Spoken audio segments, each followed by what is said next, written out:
Kaya kung makikita mo ngayon dito, negative command, ito condemn 1, 2, 3, 4, 5. Limang slot na condemn sa kanya na walang laman.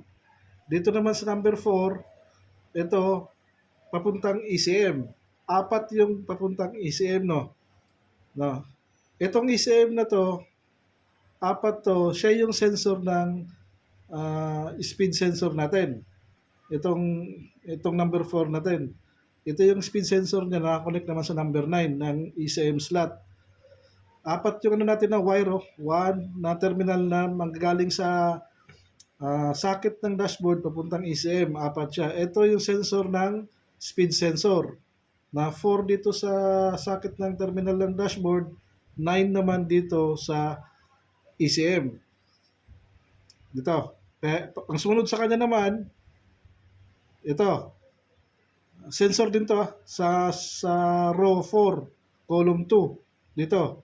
Sensor din to, negative to, high beam naman to. Kaya kung mapapansin mo yung high beam natin, ang command niya na negative magagaling pa sa ECM. Naka-fixed mode yung positive niya sa headlight ng low beam tsaka high beam. Negative ang inaantay niya para mag-high beam ka. Kaya dito siya yung high beam natin. Ito yung high beam natin, yan yung command ng high beam natin, negative command na manggagaling ngayon sa ECM. Yung slot na yan. Kaya pwede mong i-check yan kapag wala kang high beam. Kung walang liwanag yung high beam mo, kung buo yung ilaw mo, at na-confirm mo sa battery na buo yung ilaw mo, itong i-check mo kung may lumalabas dito na negative. Multitester lang gamit natin. Ito naman ngayon, ito yung command naman ng output ng high beam. Ito. Output naman ng high beam yan, papunta naman ngayon dito sa headlight socket niya. Sa tatlo. Sa pangalawa. 1, 2. 1, 2. Dito. No, ito. Ngayon, ito naman, yun yung fixed mode niya ng positive. Fixed mode positive to, number 8 slot. Dito naman yan, sa fuse box, na main fuse box. Laging na may power yan kahit naka-off yung susian. Ito naman, magaling yung power niya dito sa pangatlong slot. Dito sa ignition key. Sa ignition key niya, pag on ng susian, magkakaroon ng positive to. Kaya checkin nyo to kung may papasok na positive dito. Ito namang slot na to, sensor to papuntang gas indicator. Ito.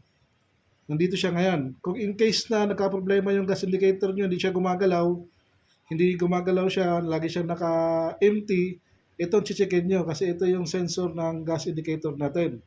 Tapos yung isa naman, positive to, negative naman to, yung isa, na magagaling naman dito sa signal light. Dito, sa gitna. Na slot na to. Yeah. Papunta naman siya ngayon. Ito. Okay. Kaya, yun yung ano natin, yun yung command natin ngayon. No? Kaya, ito naman, ito naman, yung TWIND. Pag sinabing TWIND, yung ibig sabihin yan, inductrance, ibig sabihin induction siya. Mainit na wire to. Ito yung magsisensor sa Fahrenheit ng indicator ng dashboard natin kapag mainit yung makina. Ito yon, no? Ang ibig sabihin ng IND, thermos plastic siya. Kaya TWIND, heat indicator siya, yan yung mag-indicate sa dashboard natin kapag nag-overheat yung motor. Ito namang isa, ito na yung sensor ng engine check natin. Ito na yung sensor ng engine check natin kapag may problema, pag may lumabas na DTC. Kaya yan yung pinaka dashboard socket natin. Dapat kabisado nyo to kasi malimit nagkakaroon ng problema dito sa mga bawat terminal na to. At kung may command ba na lumalabas, busted ba o yung command ang absent.